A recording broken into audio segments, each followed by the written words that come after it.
మన టాలీవుడ్లో top hero అయినటువంటి సమంత సొంత గూటికి పర్మనెంట్గా వచ్చేయబోతుందా? ఆగ్ని సినిమాను మళ్ళీ పట్టాలు ఎక్కిస్తుందా? రామ్ చరణ్ కోసం మళ్ళీ రంగంలోకి దిగనుందా? మరోసారి విమర్శకుల నోళ్లకు పని చెప్పబోతుందా? టాలీవుడ్లో శామ్ గురించి వినిపిస్తున్న ఇంట్రెస్టింగ్ బజ్ ఏమిటి? ఈ మధ్య కాలంలో పర్సనల్ లైఫ్పై ఫోకస్ చేసినట్లు కనిపిస్తుంది సమంత. రాజ్ నిడుమూరుతో చక్కర్లు కొట్టడంతో శామ్ సినిమాలను వదిలేసి మ్యారేజ్ లైఫ్లోకి ఎంటర్ కాబోతుందంటూ పుట్టగొడుగుల్లా పుట్టుకొచ్చాయి వార్తలు. ఇక ఆమె పర్మనెంట్ అడ్రస్ ముంబైగా మారిపోతుందంటూ డిస్కషన్ షురూ చేశారు. కానీ ఎక్కడా ఎప్పుడు ఆమె స్పందించలేదు. కానీ వీటన్నిటికీ చెక్ పెట్టే పనిలో పడిందంటే ఈ చిలుబులి.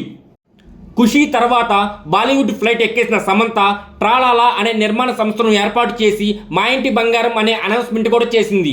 ఈ ప్రాజెక్ట్ అనౌన్స్మెంట్ వరకే ఆగింది. ఒక్క అప్డేట్ కూడా లేదు. కానీ సడన్గా శుభం చిత్రాన్ని తీసుకొచ్చింది. ఇందులో గెస్ట్ అపిరియన్స్ ఇచ్చినప్పటికీ ఇది ఆడియన్స్కు ఏ మాత్రం కూడా సరిపోలేదు.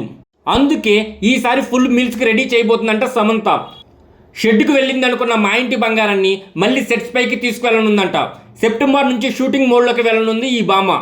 ఈ భారీ ప్రాజెక్టుకి నందిని రెడ్డి దర్శకత్వ బాధ్యతలు తీసుకుంటుందని టాక్. అంతేకాదు ఒక స్పెషల్ సాంగ్ చేయబోతుందంటే శామ్ పర్సనల్ లైఫ్ స్ట్రగుల్లో ఉన్నప్పుడు సుకుమార్ పిలిచాడని పుష్పలో స్పెషల్ సాంగ్ చేసి అందరినీ మెస్మరైజ్ చేసింది సమంత.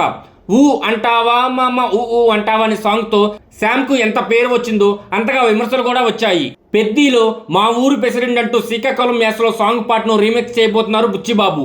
ఈ పాటలోనే శామ్తో స్టెప్స్లు వేయించాలని అనుకున్నాడు డైరెక్టర్ బుచ్చిబాబు. ఆమె కూడా గ్రీన్ సిగ్నల్ ఇచ్చినట్లు టాక్. ఇదే కానీ నిజమైతే టాలీవుడ్లో మళ్ళీ హీరోయిన్గా బిజీ అవుతున్న వేళ మళ్ళీ స్పెషల్ సాంగ్పై ఫోకస్ చేసి విమర్శలు తెచ్చుకుంటుందో, తిట్టిన నోళ్లతో పొగిడించుకుంటుందో, అసలు శామ్ ఏం చేయబోతుందో చూడాలి. దీనిపై మీరేమనుకుంటున్నారో కింద కామెంట్ సెక్షన్లో కామెంట్ చేయండి.